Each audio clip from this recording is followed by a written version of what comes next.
Welcome back to the Bill and Doug Show live from the Woody Hayes Athletic Center. Ohio State is in the college football playoff as the number 2 seed. They will play the winner of number 7 Texas A&M and number 10 Miami. We are waiting to find out exactly where that quarterfinal will be, Bill. But it is interesting to think about. One thing is that Ohio State is the 2 seed. We had guessed they would be the 3 seed behind Georgia.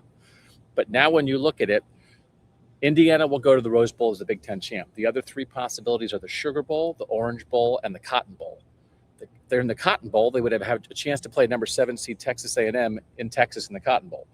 If it's the Orange Bowl, they would have a chance to play number 10 Miami in Miami's home stadium. I think that means the Orange Bowl is out. But if they would put them in the Sugar Bowl, they would avoid either of those, and they are the higher seed than Georgia. They might have rights to that, whereas I think we had assumed the SEC champ would go to the Sugar Bowl because that's often how it works. We'll find out here in minutes. We've asked around here. We don't know yet. Yeah, though. So I think what they do is they put together the bracket, and then they go to the 1 seed and sort of say, like, where do you want your semifinal to be? So that's a decision that Indiana has to make. Obviously, they're going to the Rose Bowl, and then they'll kind of go from there. I don't know if it then just passes down to Ohio State and ask them what their preference is. It could be all 3. I wouldn't be terribly surprised if they went to the Cotton Bowl because there's familiarity there. But it would be like kind of crappy to have to 2 years in a row play a playoff bowl game, which is basically a road game because they had to go play the Longhorns down in Dallas last year, obviously in the semifinal. So my guess is we sit here as Sugar Bowl, but we'll see what happens. Hopefully we'll get it in a few minutes. Because the other part of this is Georgia is opposite Ole Miss and Tulane. If you send Georgia to the Sugar Bowl and Tulane upsets Ole Miss, now Tulane is playing in New Orleans in the Sugar Bowl against Georgia. Yeah. So that you would solve all the lower seeds having a home field, home state, hometown advantage if you put Ohio State in New Orleans. So we will know that soon enough. We are going to concentrate on Ohio State here. We know a lot of the national conversation is going to be about Notre Dame being left out, Miami and Alabama getting in, which Philly Stradamus here called on Tuesday night. You laid out the path that a lot of people did not buy, and you nailed it 100%. We'll briefly cover that because it is a national story. What did you think of how this worked out? Yeah, not surprising at all. We talked on Tuesday night, right? Like, is anything going to happen to finally get Notre Dame and Miami next to each other in comparison? And then once that happened, the head-to-head, I think, would rule the day, and that's clearly what happened here. And then I think there's also an added incentive for the committee to get a team like Miami, and because there's no other ACC representation. Yep. And, I think you'd be fine without an ACC team, I suppose, but I don't know that you want to set that precedent necessarily if you're them. So I think it makes sense. In the end, I do think it ended up being kind of clean for them. All the hand wringing about Notre Dame and Miami generated a lot of buzz about their selection process right up until the time where they did the sensible thing and then finally honored the head-to-head. So it is a TV show. We know that. I do think it makes sense. I am not going to take too much of a victory lap on it, though, because I didn't bet it, and I should have. I'm mad that I didn't bet it. I am going to take your victory lap because I bet it at Notre Dame no plus 750. Yeah. I bet it last night. This morning when we were driving home, it was plus 790. And then Notre Dame had the 4th best national championship odds. And some people were saying, well, if Notre Dame's national championship odds are that good, that means they're in. I will just say on things like this, Vegas doesn't know.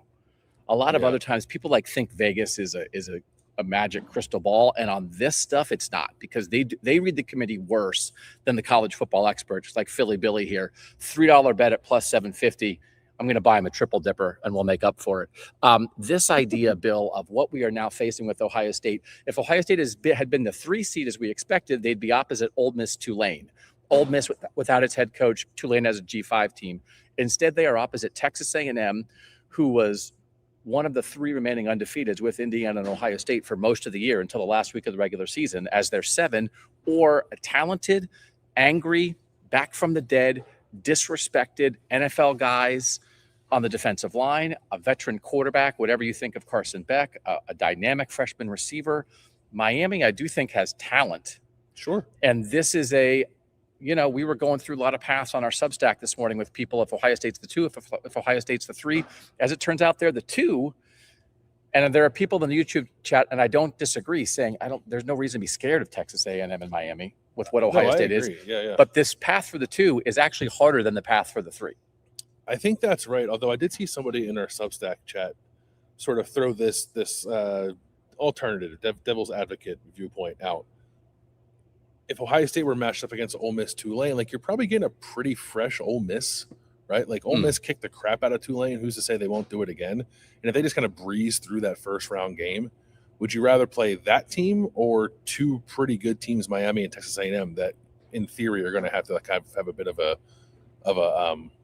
fight there, right? And perhaps be a little worn down going to play Ohio State on what would be like a fairly quick turnaround. So I would probably prefer the Ole Miss Tulane path if I were Ohio State and had to make the choice. But I don't know that this one like is inherently bad. I think Ohio State is better than both of these teams, and also call me up the next time Miami wins a big game. I don't know that they're going to beat Texas A&M.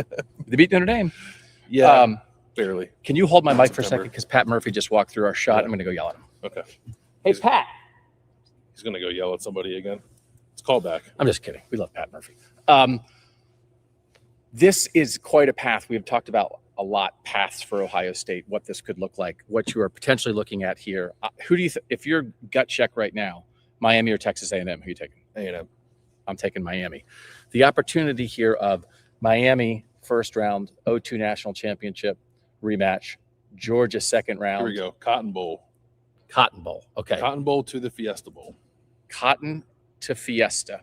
So this is a major point here that we thought would come true, but you and I were discussing it. It wasn't worth getting into before it happened. We have this. Yeah. So Cotton. here's the schedule. Here comes the schedule. Friday night, December 19th, Bama, Oklahoma. Saturday at noon, the first game of the Saturday tripleheader is Miami A&M. Then you have Tulane, Ole Miss in the middle slate, and then the night game is James Madison versus Oregon. So, and then Ohio State is in the Cotton Bowl. That is New Year's Eve.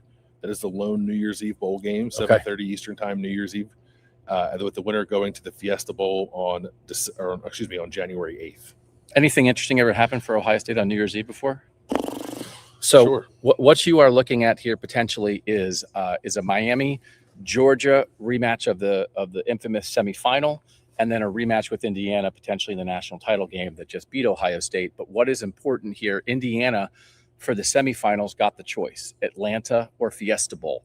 It's closer for Indiana to go to Atlanta. We wondered, would Indiana say, we don't really care if it's Fiesta or Atlanta. We don't want to see Ohio State again.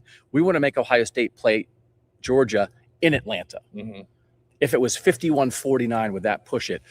The opportunity here, nothing is guaranteed. If Ohio State wins and Georgia wins, the opportunity for Ohio State to play Georgia in Arizona instead of playing Georgia in Atlanta, in the South, in the Sugar Bowl, but especially in the Peach Bowl in Athens in that semifinal where that's a home away from home from Georgia, that is quite a different situation. And so while you might end up with Texas A&M in the state of Texas, I think the Fiesta Bowl here is a win. And it's not, it's not at all where we were last night. Last night, you think if Ohio State wins, it's probably Rose Peach.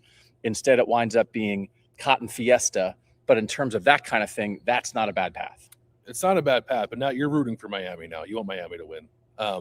Because that environment in the Cotton Bowl last year against Texas, I think was a benefit for Texas. Ohio State had to play on a silent count in that game and overcame it. And but it's, you'd prefer to not do that. And if they were to play Miami in the Cotton Bowl, I don't think they would have to. I think it would be a pro-Ohio State crowd, and I think if you get to the Fiesta Bowl, no matter who you're playing, would be a pro-Ohio State crowd in that game too. So there is a nice path here, I think, for Ohio State in terms of just like environment and having that edge, so long as Miami beats A&M.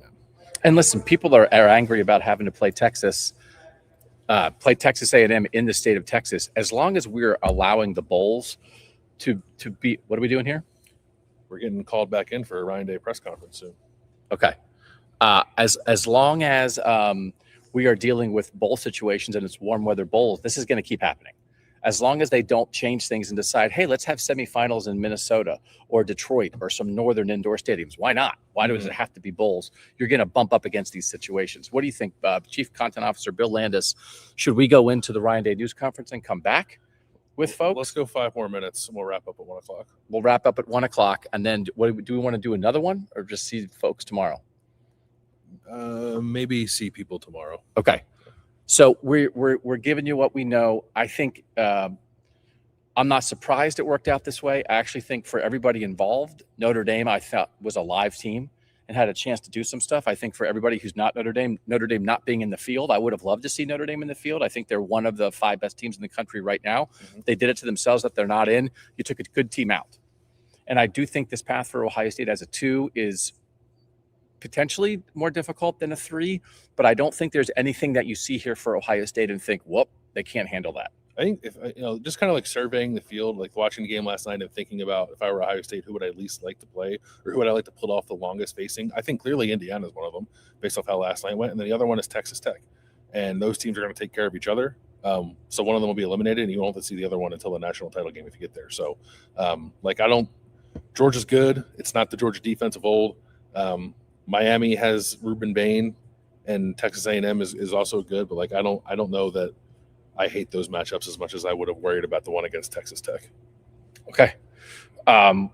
Looking at a potential semifinal, like the Oregon-Texas Tech quarter would be great if Oregon wins that. You're looking at an Indiana-Oregon rematch there. Yeah. This is open.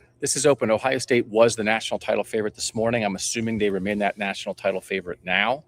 And I think we have an opportunity to find out through this playoff bracket how mid the SEC is. The idea that there's going to be that semifinal spot that is either going to be Georgia, Ole Miss, or Tulane. Would have been great if somebody got in there to knock out all of those teams. Mm-hmm. But I think it is a reasonable path.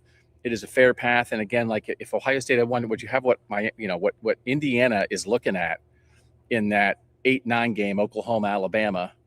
Again, mid SEC, it feels doable, but it's sometimes being the 2 and 3 is not that different than being the 1. So I don't know. Ohio State has to figure out what caused them to lose to Indiana, but I don't think the loss itself has greatly affected the path or their chances of winning it if they get straight. Yeah, I would agree with that. Ohio State at the moment, according to FanDuel, is the national championship favorite, plus 250. Indiana, plus 260. Georgia, third best odds, plus 550. Okay. Georgia was plus 750 this morning because Notre Dame was in there as a team that people were looking at. So, okay. So I think we'll cut it off here. We got a lot coming this week. We will certainly be talking to you guys here on YouTube and on podcast. We'll be talking to folks and writing for folks on the Substack, Bill and Doug OSU.substack.com. We got to go talk to Ryan Day. Thanks to Ohio State for letting us hang out here and break this down here in the Woody Hayes Athletic Center. If there is gigantic news that causes us to need to come back on a video, we certainly will do that. But for now, we'll catch you guys later in the week. The Fiesta Bowl is not on Thursday, January 8th. The Fiesta Bowl is it? The Fiesta Bowl is January 8th. Yep. Okay, Thursday, January 8th. Because it is the lone Thursday, Friday are the semifinals. Fiesta Bowl Thursday. Okay. Peach Bowl Friday. Okay. So the path is New Year's Eve, January 8th. January 19th. January 19th. December 31st, January 8th, January 19th. Mark your calendars. For now, he's Bill Landis, Philly Stradamus. Cash your checks. Cash your bets. Triple dipper on me. Thank you, Landis. Appreciate you guys being here. We'll talk to you soon here on The Bill and Doug Show.